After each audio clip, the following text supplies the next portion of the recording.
Hello बच्चों, welcome to social science with Rinki. कैसे हैं आप? उम्मीद करती हूँ आप सभी अच्छे होंगे। आज जो हम इस वीडियो में पढ़ने जा रहे हैं वो 8th क्लास की हिस्ट्री पढ़ने जा रहे हैं। 8th क्लास का एक चैप्टर हम कंप्लीट कर चुके हैं। आज से हम सेकंड चैप्टर स्टार्ट करेंगे, न्यू चैप्टर स्टार्ट करेंगे। जो कोई भी ये वीडियो पहली बार देख रहे हैं वो अगर उन्हें पहला चैप्टर पढ़ना है तो आप प्ले लिस्ट में जा करके और पढ़ सकते हैं। जिन्होंने मेरा चैनल सब्सक्राइब नहीं किया है सब्सक्राइब कर लें, बेल आइकन ज़रूर दबा लें, जिससे कि जब भी मैं न्यू वीडियो अपलोड करूं तो आप तक उसका नोटिफिकेशन पहुंच जाए।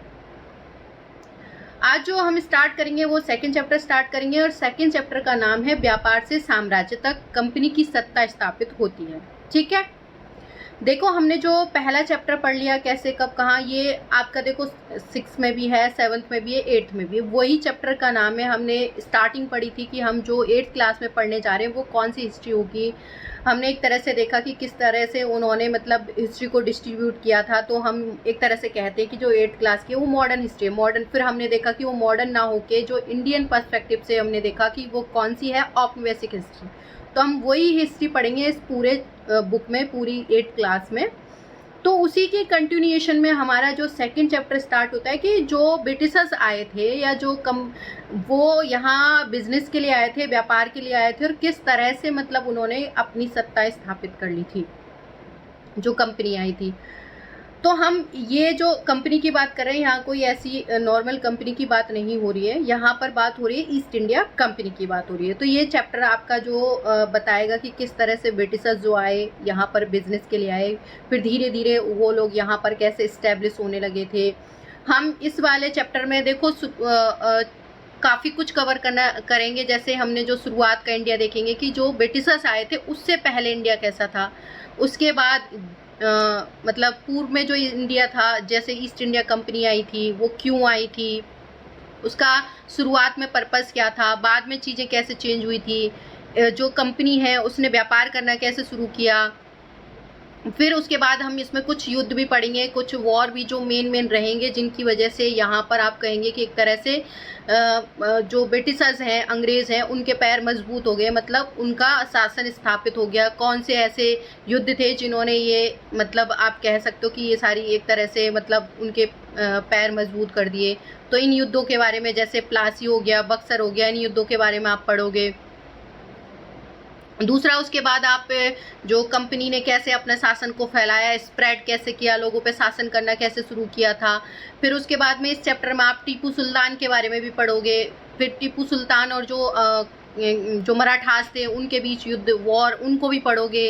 इनका ब्रिटिशर्स के साथ भी वॉर, उसको भी पढ़ोगे। टीपू सुल्तान के बारे में डिटेल में पढ़ोगे। मराठाओं के जो युद्ध हुए थे अंग्रेजों से, ब्रिटिशर्स से, उनके बारे में पढ़ोगे। फिर ये जो अपनी सर्वोच्चता का दावा करते हैं अंग्रेज, उसके बारे में भी पढ़ोगे। तो ये चैप्टर है ना एक तरह से बहुत लेंदी होने वाला है। फिर इसमें कुछ नीतियाँ आएंगी, जैसे विलय की नीति, गोद निषेध प्रथा वगैरह, ये सारी चीज़ें वो भी हम पढ़ेंगे।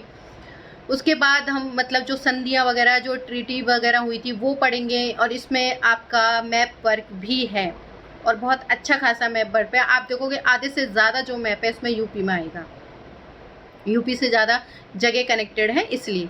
फिर जो नए शासन की स्थापना होगी और नया रूल कौन करेगा, कंपनी करेगी। फिर जो कंपनी की फौज वगैरह, ये चीज़ें इस्टेब्लिश होना शुरू हो जाएगी। और मतलब जब लास्ट तक आप जब पढ़ोगे फिर इन सब का जो इंडिया पर क्या इम्पैक्ट पड़ा, जो इसका निष्कर्ष क्या निकला, कंक्लूजन क्या निकला, वो सारा हम देखेंगे। तो जो हम शुरुआत करेंगे इस चैप्टर की वहाँ से करेंगे जहाँ से मतलब ये ब्रिटिशर्स नहीं आए, उससे पहले इंडिया कैसा था। तो शुरुआत में तो हम ये देखेंगे। आपने देखा होगा कि जो हमने 7th क्लास में हिस्ट्री पढ़ी थी तो उसमें हमने मिडाइवल हिस्ट्री पढ़ी थी। मिडाइवल में क्या थे, मुगल एम्परर थे। आप देखोगे कि जो मुगल एम्परर भले ही नाम के रहे हो मुगल शासक, वो 1857 की क्रांति तक रहेंगे। क्योंकि जब आप 1857 की क्रांति पढ़ोगे तो उसमें देखोगे कि जो उसका एक तरह से लीडर माना गया था, जो आपकी सेनाओं के द्वारा, वो किसको माना गया था, बहादुर शाह जफर को, सेकंड को। तो आप ये भी पढ़ोगे। और बहादुर शाह जफर था वो लास्ट तक रहा था। तो यहाँ आप ये देखोगे कि जो आपने 7th क्लास में देखा था ना, कैसे जो मुगल एम्परर है वीक पड़ने लग गया था, जो पावर्स जैसे, क्योंकि लास्ट जो हमारा शासक रहा था पावरफुल वो औरंगजेब रहा था, उसके बाद जो भी उसके मतलब उत्तराधिकारी हुए थे वो सारे ही कमज़ोर थे, और इस तरह से क्या है जो मुगल साम्राज्य है वो वीक पड़ने लग गया, और जो क्षेत्रीय जो ताकत थी उन्होंने खुद को फ्री करना शुरू कर दिया, आज़ाद करना मतलब खुद को स्वतंत्र करना शुरू कर दिया, और उन्होंने कहा कि हमारी अलग शासन व्यवस्था होगी, हमारा अपना एक मतलब अपना राज्य होगा। इस तरह से उन्होंने खुद को फ्री करना शुरू कर दिया था। वो रीज़न क्या था, क्योंकि जो आपका मुगल उत्तराधिकारी थे वो कमज़ोर थे इस तरह से। तो ये जब हमने 8th में पढ़ा था, तो जब देखो ये जो आप बीच का जो गैप है ना, इसी बीच में ये लोग आ जाते हैं, जो ब्रिटिशर्स आते हैं, हालांकि आते वो बिजनेस के लिए हैं यहाँ पे, और वो आते हैं ये जो इस वजह से वीक होने, जो आपका एम्परर वीक होने की वजह से, मुगल एम्परर वीक होने की वजह से ये अपने पैर जमाना शुरू कर देते हैं। क्योंकि ये देखो यहाँ आके देखेंगे, सबसे पहले आए तो ये बिजनेस के साथ थे कि मतलब इनका पर्पस क्या था, एक्चुअल में क्या था कि इंडिया में पहले हमारे जो मसाले थे, स्पाइसेस थे, वो थे, क्लॉथ थे, हमारे कपड़े थे, वो वर्ल्ड फेमस थे यहाँ पे। तो ये लोग बस इसलिए आते थे यहाँ पे कि बिजनेस करें और फिर यहाँ से मतलब वो मुनाफा कमाए, क्योंकि यहाँ से वो जो भी चीज़ें ले जा करके, और जो बाकी का जो जैसे आपके मसाले हो गए, कपड़े ले जाके जो अरब कंट्रीज थे उनमें भी ये वहाँ जाके बिजनेस करते थे। दूसरा ये इन जो यूरोप जो आपका कॉन्टिनेंट था, महाद्वीप था, इसमें भी वो बिजनेस करते थे। तो इनको काफ़ी 10 गुना पता नहीं कितने गुना तो मुनाफा होता था। तो क्या हुआ, जो ये कंपनी है ना, ईस्ट इंडिया कंपनी, अब जैसे हम इन कंपनियों की बात नहीं कर रहे, नॉर्मल कंपनी जैसे रिलायंस वगैरह, ऐसे कोई मतलब जियो वगैरह ऐसे कंपनी की बात नहीं, जो ईस्ट इंडिया कंपनी थी वो बिजनेस के लिए वहाँ की रानी से परमिशन लेती है कि हमें इंडिया में बिजनेस करना है, मतलब इंडिया का नहीं, वो हम ईस्ट की तरफ, तो हम ईस्ट में आते हैं, जैसे हम भी हो गए, इंडोनेशिया वगैरह और भी जो कंट्री हो गए, तो वो इधर बिजनेस के लिए वो परमिशन मांगते हैं, और उस रानी से जो एलिजाबेथ थे उससे कहते हैं कि सिर्फ हमारी कंपनी को, मतलब वहाँ के एरिया का, मतलब हमें ही परमिशन दी जाए, मतलब दूसरी कंपनी जब तक हम बिजनेस करेंगे तो कोई दूसरी कंपनी नहीं आएगी वहाँ पे, इंग्लैंड की नहीं आएगी, मतलब अदर जो आएंगी उनको तो वो रोक ही नहीं सकते दूसरे कंट्रियों से, लेकिन इंग्लैंड से कोई दूसरी और कंपनी उनके कंपटीशन में खड़ी नहीं होगी।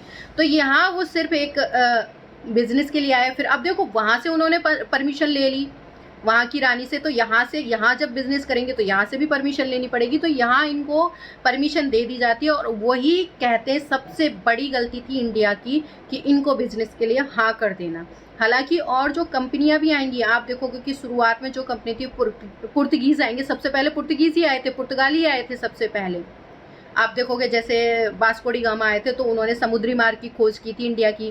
कह देते ना कि वास्को डी गामा ने भारत की खोज थी, वो भारत तो क्या उसने भारत को ढूंढा, मतलब क्या कहीं छुपा पड़ा था भारत, ऐसा नहीं था, मतलब भारत की खोज नहीं की, भारत के समुद्री मार्ग की खोज की थी। लेकिन ये शुरुआत से बचपन से हमें पढ़ाया जा रहा है, नहीं वास्को डी गामा की खोज तो वास्को डी गामा ने भारत की खोज थी, भारत की खोज नहीं की, भारत पहले से ही था, पहले से ही एग्जिस्ट कर रहा था कि हाँ इंडिया है।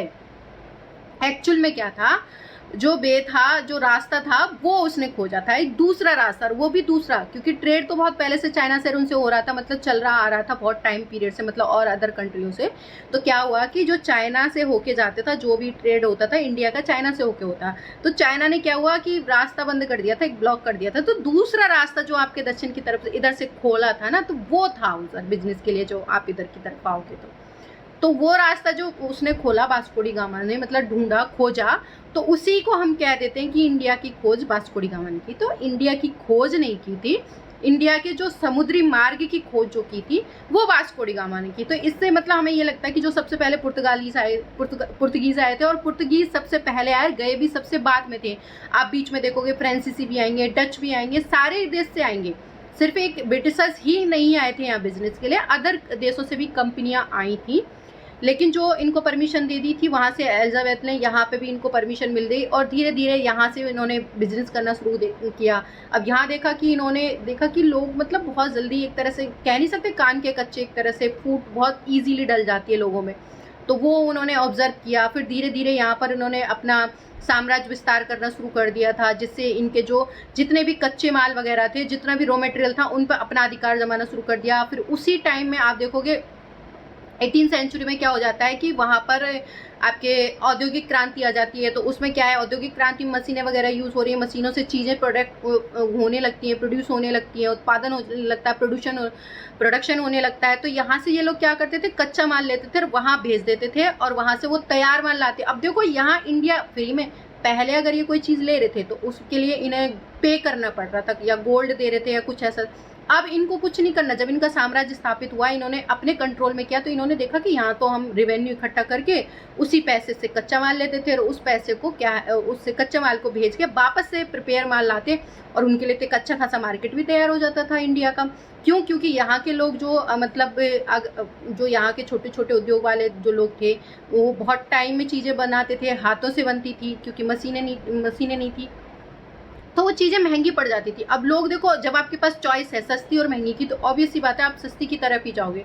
ब्रिटिशर्स ने वो चीज़ें मशीनों से प्रिपेयर करी, कम टाइम में ज़्यादा प्रिपेयर हो गई थी और ज़्यादा कम लागत लग रही थी, तो उससे क्या हुआ कि वो चीज़ सस्ती थी, तो यहाँ वो बेच रहे थे, तो उससे क्या हुआ कि वो लोग उधर खरीदने लग गए। तो जिससे क्या हुआ, एक मार्केट भी मिल रहा है उनको साथ के साथ। मतलब देखो, दोनों चीज़, कच्चा माल भी तुम ले रहे हो यहाँ से, तुम मार्केट भी प्रिपेयर कर रहे हो, तो उनको तो फ़ायदा ही फ़ायदा हो रहा था। तो ऑब्वियस सी बात है, वो अपने इसको साम्राज्य को स्प्रेड करेंगे और फैलाएंगे। होता है ना, जब एक बार लालच मिल जाए, इंसान कहते हैं ना, एक बार खून लग जाए मुंह के, तो फिर वो होता ही नहीं है, मतलब फिर तो उसे चाहिए होता है। तो ऑब्वियस सी बात है, जब उन्हें लग गया, एक बार लालच बैठ गया कि भाई यहाँ से तो इतना कुछ मिल रहा है, तो इससे और ज़्यादा भी मिल सकता है, तो वो फिर और उसको स्प्रेड करने की कोशिश करते हैं। यहाँ कहते हैं ना कि ब्रिटिशर्स ने यहाँ नहरों की व्यवस्था की थी, इस तरह से किया था, वो किया था, वो उनने कोई अपने हमारे बेनिफिट के लिए, इंडियंस के लिए कोई भी चीज़ अगर वो करते तो वो इंडियंस के लिए बिल्कुल नहीं थी। ये पहली बात मेरी दिमाग में बिठा लेना कि उन्होंने ये किया था, वो किया था, उन्होंने कुछ इंडियंस के लिए नहीं किया। उन्होंने सिर्फ इतना किया कि उनके फायदे के लिए उन्होंने सोचा, लेकिन इनडायरेक्टली बेनिफिट कहीं ना कहीं कुछ चीज़ों का इंडियंस को हुआ था, कुछ चीज़ों का, सारी चीज़ों का नहीं। जैसे उन्होंने ट्रेन वगैरह चलाई, तो वो अपने बेनिफिट के लिए चलाई, ताकि यहाँ से कच्चा माल आसानी से लाया ले जा सके, तैयार माल ढोया जा सके। उन्होंने चलाई अपने लिए थी, लेकिन उसका बेनिफिट हमें ये हुआ कि हम मतलब लोगों से कनेक्टिविटी बढ़ गई। पहले हम क्या मानते थे, जैसे हमारा एरिया है कि मतलब जैसे जो नॉर्दर्न वाले हैं वो साउदर्न को मतलब वो उसको ही अपना एक कंट्री की तरह, मतलब अपने रीजन को ही मानते थे। जो दक्षिण वाले वो अपने रीजन तक ही सीमित थे। तो लेकिन जब ट्रेन चली, एक दूसरे से कनेक्टिविटी बढ़ी, एक दूसरे को जानने लगे, पहचानने लगे, एक नेशनलिज्म की भावना आई, फीलिंग आई, तो ये सारी चीज़ें आई तो उसी की वजह से थी। हालांकि उन्होंने अपनी वजह से सोचा था। एजुकेशन आई, तो एजुकेशन ने क्या किया, एजुकेशन वो तो इसलिए लाए थे ना कि एक ऐसा वर्ग तैयार करें जो मतलब उनकी लैंग्वेज वगैरह पढ़ ले, सीख ले और उनके काम आ जाए, काम करने के लिए तैयार किया था। लेकिन उनको क्या पता चला था कि ये लोग जब ये पढ़ेंगे तो ये दूसरे देशों के हिस्ट्री और इतिहास वगैरह पढ़ेंगे, तो उन्हें ये भी पता चल जाएगा कि हम अपने देश को भी तो आज़ाद करा सकते हैं। तो ये चीज़ें कुछ उन्होंने जो करी अपने फ़ायदे के लिए। वहाँ जो उन्होंने पंजाब और इधर आपने नहरों के अरेंजमेंट किए, तो उन्होंने इसलिए किया कि प्रोडक्शन ज़्यादा से ज़्यादा बढ़ाया जाए और जिससे उनको रेवेन्यू बहुत ज़्यादा मिले, जो उनको लगान मिले वो ज़्यादा मिले। लेकिन बाद में इंडिया को ही उसका फ़ायदा हुआ, बट तब तो नहीं था ये सारी चीज़ें। तो आप देख रहे हो कि यहाँ जो कंपनी आई थी, मैंने आपको ये भी बता दिया किस तरह से मतलब वहाँ से परमिशन ली, फिर यहाँ के राजा से परमिशन ली। शुरुआत में आप देखो ये करेंगे कि धीरे धीरे चीज़ों में छूट लेंगे, मतलब चुंगी जो टैक्स है वो एक राजा से एक ऐसा मतलब पत्र बनवा लेंगे, उसको पैसे देके, मतलब एक तरह से कि हम आपको इतने मतलब पेंशन देंगे या कुछ ऐसे देके, और आप हमें मतलब बिना लगान के, मतलब जो बिना टैक्स के आने जाने दिए जाए, वो भी फिर इन चीज़ें, फिर और ज़्यादा चीज़ें स्टार्ट कर देंगे ये। फिर धीरे धीरे मतलब ये अपनी आर्मी राजाओं के यहाँ रखना शुरू कर देंगे। फिर उसके बाद और धीरे धीरे वो पूरा राज्य हड़प कर लेंगे। किसी राज्य को तो इस तरह हड़प करेंगे कि यहाँ पर मतलब कोई उत्तराधिकारी नहीं है, तो उसे गोद निषेध प्रथा को ख़त्म कर देंगे। किसी में ये कह के कि यहाँ का राजा अच्छा राजा नहीं है, ये कह के भी अपने हाथ में ले लेंगे। तो बहुत सारी चीज़ें इसमें, बहुत एक्टिविटी होने वाली है इस चैप्टर में, और आप देखोगे बहुत ही इंटरेस्टिंग चैप्टर है। मुझे तो बहुत मतलब मुझे अच्छा लगता है, फेवरेट है मेरा। मतलब ये जो एक तरह से कहूँ कि मॉडर्न हिस्ट्री मेरी फेवरेट है, इसे पढ़ने में भी बहुत मज़ा आता है। हालांकि बहुत सारी चीज़ें हुई थी। तो लास्ट में जब हम जाएंगे ना इस बुक के बिल्कुल लास्ट में 8th क्लास में, तो हम फ्रीडम पालेंगे। लेकिन ये पूरा प्रोसेस हम 8th क्लास में पढ़ेंगे कि कैसे हमने स्ट्रगल किया फ्रीडम के लिए, किस तरह से क्या क्या प्रॉब्लम्स आई, लोगों पे क्या अत्याचार हुए थे, क्या चीज़ें की गई थी, वो सारा कुछ 8th क्लास में पढ़ने वाले। तो इस चैप्टर में तो सिर्फ हम इतना पढ़ेंगे कि जो कंपनी थी वो व्यापार के लिए आई थी और फिर उसने धीरे धीरे अपना साम्राज्य कैसे स्थापित किया। तो आप देखोगे कि जो बहादुर शाह है वो सबसे शक्तिशाली, जो जो औरंगजेब के बाद बहादुर शाह ही बसता है, और उसके बाद वो परमिशन दे देता है यहाँ पर उसकी बिजनेस की, ईस्ट इंडिया कंपनी को, ये शुरुआत में या कंपनी बिजनेस के लिए आती है। तो हम थोड़ा सा देख लेते हैं, एक इंट्रोडक्टरी चीज़, मतलब काफ़ी कुछ तो मैंने आपको बता दिया, एक बार रीडिंग भी कर लेते हैं, ठीक है।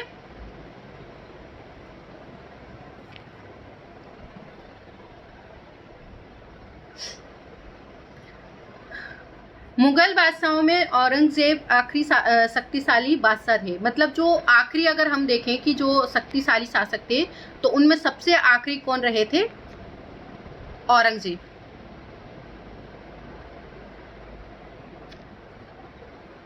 ये मैं आपको बता ही चुकी हूँ। उन्होंने वर्तमान भारत के एक बहुत बड़े हिस्से पर नियंत्रण स्थापित कर लिया था, कि मतलब आज का जो इंडिया है उसके बहुत बड़े हिस्से पे उन्होंने अपना कंट्रोल कर रखा था। और आपने देखा था तब पावर का जो केंद्र हुआ करता था, वो कौन सा हुआ करता था? दिल्ली हुआ करता था, सेंट्रल था। तो 1707 में क्या हुआ? 1707 में उसकी मृत्यु के बाद सारे जो मुगल सूबेदार और बड़े बड़े जमींदार हैं वो अपनी ताकत दिखाने लगे, कि जब उसने देखा था कि जब 1707 में डेथ हो गई थी, अब आप ये देखो कि ये उनकी डेथ है, कि 1707 में जब उनकी मृत्यु हो गई थी, किसकी मृत्यु की बात कर रहे हैं यहाँ हम? औरंगजेब की मृत्यु। तो उसकी जब डेथ हो गई, उसके बाद जो उनके जो सूबेदार वगैरह होते थे, जैसे 7th क्लास में आपने पढ़े होंगे, सूबेदार अवध वगैरह पढ़े होंगे अपने, बंगाल वगैरह इधर के मुर्शीद कुली खान वगैरह, इन्होंने मतलब खुद को एक राजा घोषित कर लिया वहाँ का एक तरह से, और खुद की मतलब आज़ादी एक तरह से, मतलब फ्रीडम की, हम अपना एक स्टेट बनाएंगे इस तरह से। तो ये बड़े बड़े जमींदार अपनी ताकत, क्यों? देखो जमींदारों के पास ताकत पहले से ही थी, बस वो खुल के अब आए। जब कोई ताकत कमजोर पड़ने लगेगी तो दूसरी ताकत अपनी पावर दिखाने लगेगी। तो जब ये औरंगजेब की डेथ हो गई, तो उन्होंने ही सोचा कि भाई अब वीक पड़ गया मुगल साम्राज्य, तो हम अब अपनी पावर दिखा सकते हैं। अब इन्होंने क्या है, पहले से ही वो पावर इकट्ठा कर रखी थी। क्यों? क्योंकि ये जो जमींदार वगैरह होते थे, इनको रेवेन्यू वगैरह इकट्ठा करने का राजा ने वो दे रखा। अब राजा को तो ये देते थे कम, बाकी का खुद आधा जो हिस्सा है वो अपने पास भी रखते थे। जो इन्होंने सेना के जो लीडर्स वगैरह होते थे, या उनको अपने कंट्रोल में कर रखा था, अपने उसमें कर रखा था, मतलब इनके कहने पे ही आर्मी वगैरह कुछ करती थी, एक्शन वगैरह लेती थी। तो ये पावर तो इनकी पहले से ही मजबूत थी, लेकिन वो दिखाई इन्होंने तब जब ये साम्राज्य कमजोर पड़ गया, वीक पड़ गया। मतलब दूसरी जब आपसे ताकतवर होगी तो आप कुछ पावर नहीं दिखा पाओगे उसके, लेकिन अगर आप देखोगे कि दूसरी ताकत आपसे कमजोर पड़ रही है, तो आप उनको ताकत दिखाना शुरू कर दोगे, मतलब अपनी पावर स्थापित करोगे। तो जब यहाँ मुगल साम्राज्य वीक पड़ने लगा, तो ये अपनी ताकत दिखाने लगे। तो उन्होंने अपनी जो क्षेत्रीय रियासतें हैं वो कायम कर ली थी, कि अब उन्होंने अपनी जो लोकल गवर्नमेंट है वो स्थापित कर ली थी एक तरह से, मतलब क्षेत्रीय रियासतें बना ली। मतलब जैसे बंगाल की अलग बन गई, आपकी अवध की अलग बन गई, इस तरह से उन्होंने अपनी अलग अलग बनाना शुरू कर ली थी। जैसे जैसे विभिन्न भागों में ताकतवर क्षेत्रीय रियासत सामने आने लगी, दिल्ली अधिक दिनों तक प्रभावी केंद्र के रूप में नहीं रहा। जैसे जैसे मतलब ये जो एरिया क्षेत्रीय रियासतें हैं ताकतवर होने लगी, जो दिल्ली मतलब प्रभावी, मतलब कह सकते हैं पावर का जो सेंट्रल हुआ करता था, केंद्र हुआ करता था, अब वो क्या है, कमजोर पड़ने लगा था, या अब वो उस तरह से केंद्र नहीं रहा था। 18वीं सदी के उत्तरार्ध तक राजनीतिक क्षितिज पर अंग्रेजों के रूप में एक नई ताकत कर उभर कर आने लगी। अब देखो इसी बीच का ये लोग फायदा उठा लेंगे।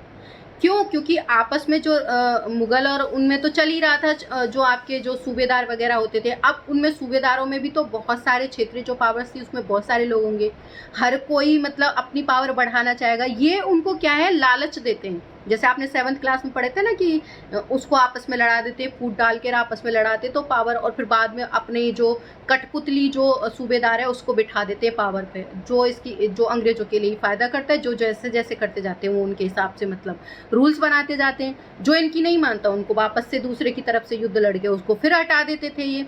तो ये जो नई ताकत 18वीं सदी के उत्तरार्ध में ये नई ताकत उभर कर आने लगी। शुरुआत में तो इन्होंने मतलब एक कठपुतली उसको ही रखा था, मतलब अपने जो सूबेदार को ही, लेकिन धीरे धीरे जब इन्होंने देखा कि भाई इन्हें धोखा वो भी लोग देने, क्योंकि वो लोग भी जब कुछ बातें नहीं मानने लगे, अब मान लो आप पब्लिक की ना सुनो और सिर्फ इनकी सुनो, तो एक दिन पब्लिक ही आपको अपोज कर, मतलब आपके खिलाफ खड़ी हो जाएगी। तो वो थोड़ा बहुत तो पब्लिक पे भी ध्यान देना पड़ेगा आपको। जब वो राजा इधर सोचता था, जो सूबेदार वगैरह जो बनता था, तो ये बात उनको अच्छी नहीं लगती थी, ब्रिटिशर्स के खिलाफ जाने वाली चीज़ें। तो ये फिर हटा देते थे उनको। फिर आखिर में ये ब्रिटिशर्स खुद सोचते हैं कि हम रखें ही क्यों ना, हम खुद ही कर लें इस चीज़ को, तब ये ज़्यादा इन्वॉल्व होते हैं। शुरुआत में तो ये अपने हाथ में पावर लेना ही नहीं चाहिए, इनको तो सिर्फ इससे मतलब था कि इनको बेनिफिट हो रहा था, यहाँ से बिजनेस कर रहे थे, इनको पैसा मिल रहा था, बस इससे फायदा था इनको कि इनका बिजनेस चल रहा है। क्या आप जानते हैं कि अंग्रेज पहले एक छोटी सी व्यापारिक कंपनी के रूप में भारत आए, कि जो ब्रिटिशर्स थे शुरुआत में एक कंपनी के रूप में भारत आए थे, फिर यहाँ के इलाकों पर उन्होंने क्या है कब्जा करने में अपनी दिलचस्पी नहीं दिखाई थी, मतलब शुरुआत में कोई दिलचस्पी नहीं थी इनकी। तो फिर ऐसा क्या हुआ कि मतलब एक दिन वे एक विशाल साम्राज्य के स्वामी बन बैठे, कि मतलब ऐसी कौन कौन सी घटनाएं हुई, ऐसा क्या हुआ कि एक दिन वो ये पूरे विशाल साम्राज्य के ही स्वामी बन बैठे। इस अध्याय में हम ये सारी चीजें देखेंगे। एक मिनट, यहाँ ये एक पिक्चर दिख रखी है जिसमें कैप्टन हडसन के द्वारा जो बहादुर शाह जफर है और उनके बेटों की गिरफ्तारी की जा रही है। ये औरंगजेब के बाद ऐसा मुगल बादशाह इतना ताकतवर तो नहीं हुआ था, लेकिन फिर भी लेकिन तब तक ये एक मतलब कह सकते हैं कि बहुत ज़्यादा पावरफुल तो नहीं था ये, लेकिन फिर भी क्या था कि एक मुगल जो एम्परर था उसका प्रतीक था, और लोगों ने इसको मतलब मुगल वो मान लिया था, एक अपना मतलब राजा मान लिया था एक तरह से। लेकिन एक प्रतीक के रूप में मुगल बादशाहों का महत्व बना रहा। जब 1857 की क्रांति हुई तो जो आर्मी जो लोग थे मतलब जो सेना थी उन्होंने क्या किया, इनको अपना लीडर मान लिया। मुगल बादशाहों का जो बहादुर शाह जफर था इसको लीडर मान लिया, और इसी को लीडर मान के वो अपनी जो क्रांति कर रहे थे। तो ब्रिटिशर्स ने क्या किया, इसको अरेस्ट कर लिया था और जेल भेज दिया था, और इसके दोनों बेटे इसी के सामने मार दिए गए थे। तो ये वो वाली पिक्चर है। अभी हम ये जब 1857 की क्रांति वाली जो टॉपिक पढ़ेंगे उसमें डिटेल में पढ़ेंगे। अभी ये पिक्चर जो दिखा रखी है इसलिए मैं आपको ये चीज़ें बता रही हूँ। तो जब 1857 में ब्रिटिश शासन के विरुद्ध भारी विरोध शुरू हो गया था, तो विद्रोहियों ने मुगल बादशाह बहादुर शाह जफर को ही अपना नेता मान लिया।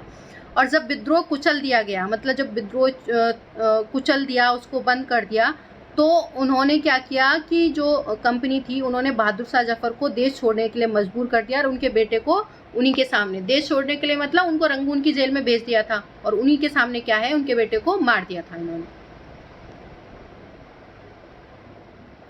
अब है पूर्व में ईस्ट इंडिया कंपनी का आना। पूर्व से मतलब जो आपका पूर्व का कॉन्टिनेंट है ना, इधर वाले जो कॉन्टिनेंट्स बना मतलब ईस्ट पूरब की तरफ वाले, जैसे आपके जो और भी कंट्री रहेंगे जैसे इंडोनेशिया वगैरह है, आपका इंडिया है, इस तरह से। तो इनमें मतलब जब परमिशन मिली ईस्ट इंडिया कंपनी को बिजनेस करने की, तो किस तरह से वो आए थे, कैसे यहाँ पर इस्टेब्लिश कर ली उन्होंने अपनी पावर, ये सारा कुछ हम इस टॉपिक में पढ़ेंगे।